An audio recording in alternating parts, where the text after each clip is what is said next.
Le 6 avril 1725, à Streta, près de Meruzali en Castanic, naît un homme qui suscitera plus tard l'admiration des plus grands philosophes comme Voltaire ou encore Rousseau. Exilé en Italie à l'adolescence, il fut élevé à l'école militaire de Naples. Officier dans le régiment de son père, il revint en Corse et le 14 juillet 1755, appelé par les principaux chefs de Corse révoltés contre Gênes. Il est alors proclamé général de la nation corse, son nom, Pasquale di Paoli. Malgré la place qu'on lui reconnaît dans toute l'Europe, en France, il est souvent ignoré, tenu au simple rang d'individu historique. Admirateur de Montesquieu, il cristallise autour de son nom les espérances politiques des Lumières. Avec lui s'affirme la conscience nationale. Il donne à la Corse une constitution fondée sur la séparation des pouvoirs, accorde le droit de vote à tout citoyen, homme, femme. À ceux qui voulaient interdire le droit de voter à un juif pour cause de religion, il répond « La liberté corse ne confesse pas et ne consulte pas l'Inquisition ». Il pose les pierres d'une démocratie moderne, il est en avance sur son temps, tandis qu'une partie de l'Europe est gérée par les monarchies. Il fonde une université qui porte son nom, fait battre une monnaie d'argent et de cuivre, encourage l'agriculture, donne à la nation corse une constitution, une administration, une justice, une armée. Mais les dangers qui pesaient sur le jeune État corse ont fini par prendre en 1768 une forme précise, celle de la cession à la France des droits que les Génois prétendaient avoir sur la Corse. 1768, par le traité de Versailles, la Corse est donnée en gage à la France. Pasquale Paoli dénonce avec ferveur ce traité. Une guerre difficile se prépare. Son discours sera le suivant. Jamais peuple n'a essuyé un outrage plus sanglant. Nous ne savons pas trop qui l'on doit détester le plus, de celui qui nous vend ou de celui qui nous achète. Confondons-les dans notre haine, puisqu'ils nous traitent ainsi. Déterminés à défendre leur indépendance, les Corses remportent quelques victoires. Clemente, frère de Pasquale, se verra à la tête du Squadrone Volante, escadron volant. Combattant courageux, modéré dans la victoire, sachant pardonner, il ne cherchait ni honneur ni gloire, mais juste miséricorde. À la source de ses vertus, sa très vive piété d'un croyant, persuadé que Dieu protège les bonnes causes. Il est réservé, parle peu, mais quand la patrie l'appelle, il est le premier à courir pour la défendre.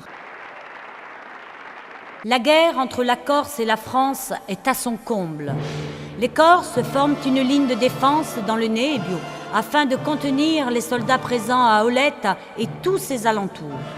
Paoli réunit plusieurs milliers d'hommes afin de barrer les troupes françaises avant Corté. Le 5 mai, l'armée française attaque la ligne de défense des Corses. Ces derniers résistent, mais plus pour longtemps. Deveau attaque Paoli à Murato, contraignant ce dernier à se retrancher à Meruzali. Pasquale et Clemente risquent d'être pris en étau. Ils donnent alors l'ordre aux habitants du Nebbio d'évacuer leur village. Ils repositionnent leurs troupes en 3 points stratégiques, Pontenovo, Lecce, Pietrale. Le 6 et 7 mai, les troupes françaises occupent Lento, l'école de Tinte et San Giacomo. À Pontenovo, la bataille s'engage. Elle fait rage. Les troupes corses sont attaquées de toutes parts. L'armée française est bien supérieure. L'armée de Paoli est écrasée.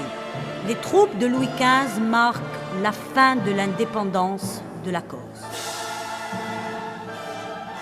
Les Corses laminés sont défaits dans une rivière de sang. Ce jour-là, se sont affrontés la liberté représentée par la Constitution démocratique de la Corse et la monarchie de droit divin française. La bravoure des Corses fut saluée au travers de toute l'Europe. Voltaire écrivit « Le courage des Corses fut si grand que vers une rivière nommée Golo, ils se firent un rempart de leurs morts pour avoir le temps de charger derrière eux. leurs blessés se mêlèrent parmi les morts. On ne voit de telles actions que chez les hommes libres. Paoli s'exile, quitte la Corse pour la Grande-Bretagne. Le 30 novembre 1789, l'Assemblée nationale décrète que la Corse fait désormais partie de l'Empire français et que ses habitants doivent être régis par les mêmes lois que les autres Français. Paoli accepte ce rattachement. Ici s'arrête l'histoire et commence la légende sur laquelle rêvera un certain Bonaparte. Et les générations futures se prendront à répéter avec mélancolie. L'infelice battaglia di Ponte Nuovo fu combattuta l'8 maggio 1769 e in quel giorno il popolo corso perdite libertà et indépendance. Ces hommes sont morts en héros pour avoir voulu défendre leur liberté et leur patrie contre l'ennemi français. L'ironie du sort voudra que 150 ans plus tard, leurs arrière-petits-enfants combattent pour la France, sous la haute et bienveillante protection de notre Vierge Marie.